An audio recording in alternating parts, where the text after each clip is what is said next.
नमस्कार दोस्तों, मैं आचार्य ध्यान आमीन और यहाँ इस वीडियो में मैं एक प्रश्न को ले रहा हूँ कि बुद्ध पुरुषों को हम क्यों नहीं पहचान पाते।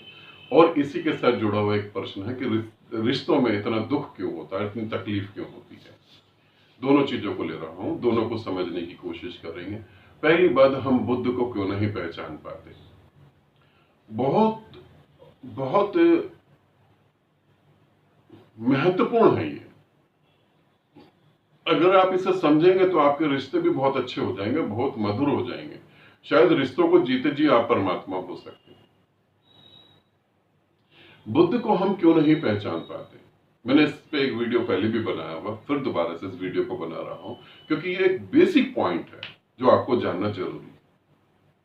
हम हमेशा बुद्ध के सामने खड़े होते हैं और बुद्ध के सामने खड़े होकर हम बुद्ध पुरुषों की बात करते हैं। ये अक्सर होता है।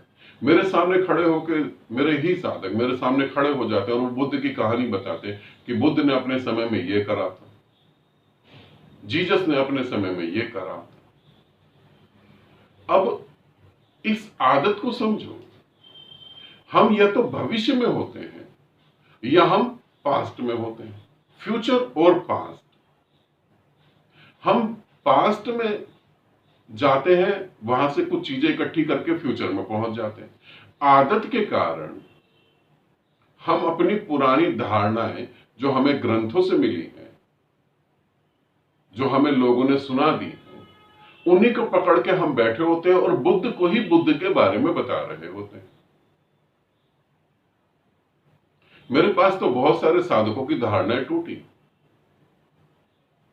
किसी ने बोला कि आप हाथ रख दो और जो है हमें ज्ञान घट जाए, तो मैंने यही बोला, हाथ रखने से ज्ञान घटता होता है। तो मैं ऑल ओवर हिंदुस्तान में जगह जगह घूमता रहता, सड़कों पे हाथ रखता रहता, लोगों को ज्ञान उपलब्ध हो जाता क्या। अब वो व्यक्ति जो है वो पुरानी धारणाओं से देखने की कोशिश कर रहा है, और जब आप पुरानी धारणाओं से देखेंगे तब आपको कहीं बुद्ध दिखाई नहीं देगा। अगर आप अपनी पुरानी धारणाएं छोड़ दें, भविष्य को ही छोड़ दें और बीते हुए कल को छोड़ दें, तब आप पहली बार वर्तमान में देखेंगे बुद्ध पुरुष, हैरान हो जाएंगे, हंसेंगे। यहां पेड़ों से परमात्मा बह रहा है, जानवरों से बह रहा है, मिट्टी से बह रहा है, आकाश से बह रहा है। परमात्मा किसी के शरीर से बह रहा है। यहां सभी जगह परमात्मा बह रहा है। अगर तुम वर्तमान में ठहरोगे तभी तो। तुम अपनी धारणाओं से तो मुक्त हो, तुम धारणाओं से मुक्त ही नहीं हो पाए।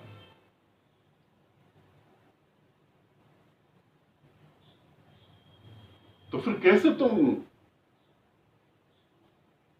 जान पाओगे परमात्मा को, कैसे पहचान पाओगे।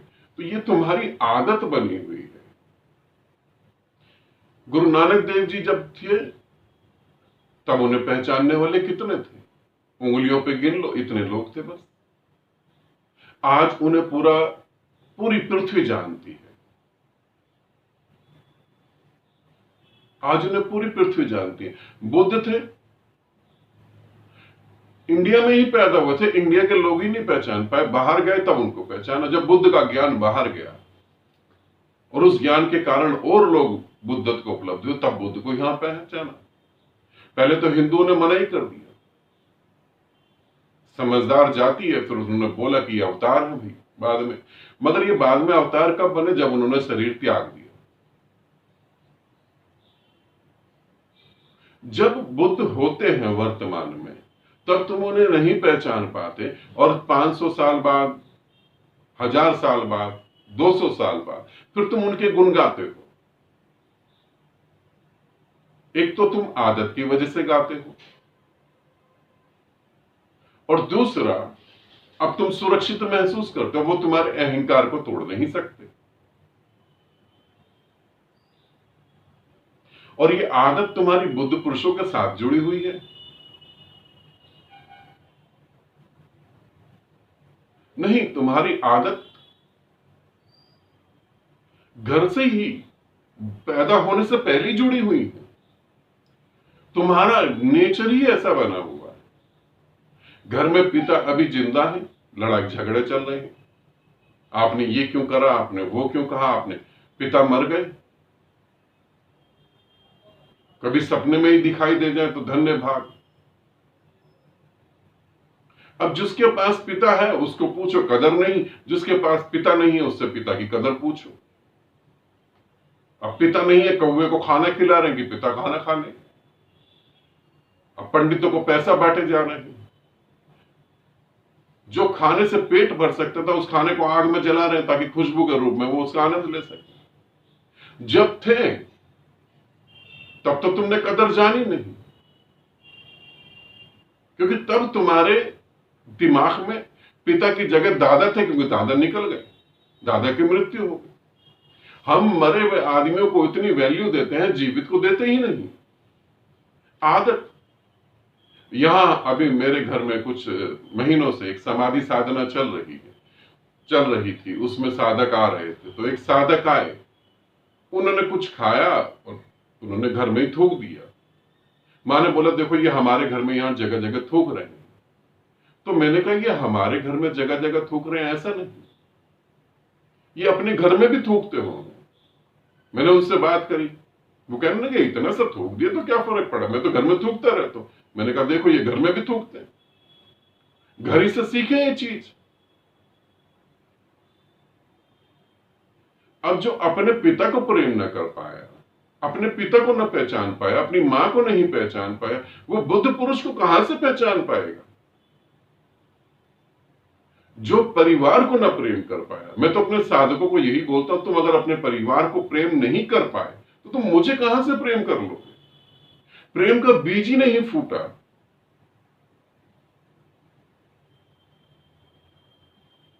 तुम्हारी आदत बनी हुई है भविष्य में रहने की। बाद में किताबें लेकर बैठोगे, वीडियो लेकर बैठोगे। अब सांप निकल गया है, लकीर बनी हुई है, उस लकीर से तुम सोच रहे हो कि तुम्हारे जीवन में फर्क पड़ जाएगा। बुद्ध पुरुष तो पानी पे चलते हैं, पानी पे वो पांव रखते हैं और जैसे ही उठाते हैं वो पांव का निशान भी मिट जाता है। तुम तो वो पांव का निशान भी नहीं पकड़ पाओगे। तो किताबें पकड़ के तुम क्या करोगे, ग्रंथ पकड़ के क्या करोगे। तुम्हें लगता है किताबों और ग्रंथ से तुम कहीं पहुंच सकते हो। तुम्हें लगता है गीता पढ़कर तुम कृष्ण की तरह पहुंच सकते हो। तो मेरे प्यारे मित्रों इसको समझना, कृष्ण पैदा होने के बाद उन्होंने गुरु दीक्षा ली थी, गुरु दीक्षा लेने के बाद ज्ञान प्राप्त हुआ।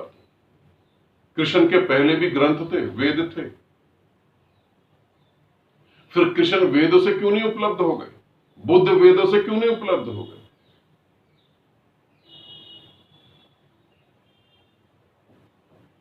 तुम इसे समझो, अपनी आदत को सुधारो। बुद्ध के पास हो तो तुम शांत रहो, वर्तमान में रहो। नहीं, तुम अपने घर में भी रहो। तुम पत्नी से मिलो, उस पत्नी से तुमने जिससे शादी करी थी कभी, आज से 10 साल 20 साल 25 साल पहले जिस पत्नी से तुमने शादी करी थी, आज वो पत्नी वो है ही नहीं, आज वो नहीं है। जब शादी करके तुम लाए थे वो तुम्हारे प्रति इतना समर्पित नहीं थी जितना आज समर्पित है। जिस दिन तुम अपनी पत्नी को अपने घर में लाए थे उस दिन की बात करो तो उसको अपने माँ बाप की चिंता थी, भाई बहन की चिंता थी, आंख में आंसू थे। आज तुम्हें कुछ हो जाए तो उसके आंख में आंसू आ जाते हैं। अब वो पत्नी वो रही नहीं जो अब है। तुम थोड़ा होश में आके तो देखो, वो पति वो है ही नहीं जिससे तुमने शादी करी, बदल गया वो तो पूरा। मगर तुम भविष्य में लगे हो, बीते हुए काल में लगे हो, पास्ट में लगे हो। पास्ट में तुम्हें कोई शादी की याद दिला दे कि जिस दिन तुम्हारी शादी थी तुम्हारे ससुर जी ने क्या किया, सास ने क्या करा, तुरंत जहां कुछ गलत हुआ होगा तुम्हें वो पकड़ में आ जाएगा और फिर उसी को लेकर तुम आगे तक चलते हुए आ जाओगे। फिर पत्नी में भी नुक्स, पति में भी नुक्स। भविष्य को छोड़ो, बीते हुए कल को छोड़ो, वर्तमान में ठहरो। आज तुम नए हो, आज का दिन कुछ अलग है, तुम्हारे लिए भी, तुम्हारे परिवार के लिए भी। प्रेम करो, उन गुरुओं से तो बिल्कुल दूर रहना जो कहते हैं परिवार के प्रेम में मत पड़ो, उनसे तो बिल्कुल दूर रहना। उनसे कहना हम परिवार के प्रेम में भी नहीं पड़े, तेरे प्रेम में नहीं पड़े, खत्म बात। नहीं, तुम परिवार को प्रेम करो, अच्छे से प्रेम करो, उसे जियो, उसे समझो, तभी तुम किसी बुद्ध को समझ पाओगे। और जब बुद्ध के पास हो, जैसे मैंने पहले बताया, तो मौन होना, इन आदतों को छोड़ना।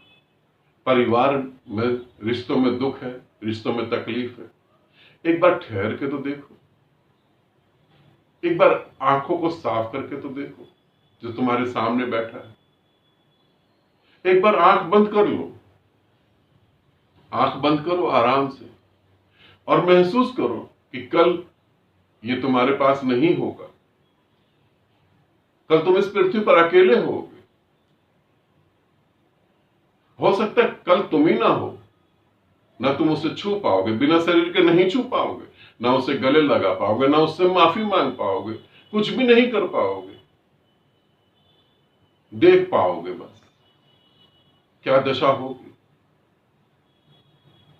हम सभी इकट्ठे इस पृथ्वी से नहीं जाएंगे, कोई आगे कोई पीछे जाएगा, और रोता वही है जो प्रेम नहीं कर पाता। जो प्रेम कर पाता है, शरीर तब मिटे, शरीर अब मिटे, जो प्रेम कर पाता है, जो प्रेम में डूब पाता है, उसके लिए तो फिर वो सदा अनादि के रूप में बैठ गया, फिर वो सदा परमात्मा है, और फिर तुम भी परमात्मा हो। ऐसे इनको समझो, ठीक है। आनंदित रहो, सदा खुश रहो। बहुत बहुत प्रेम आप सभी को।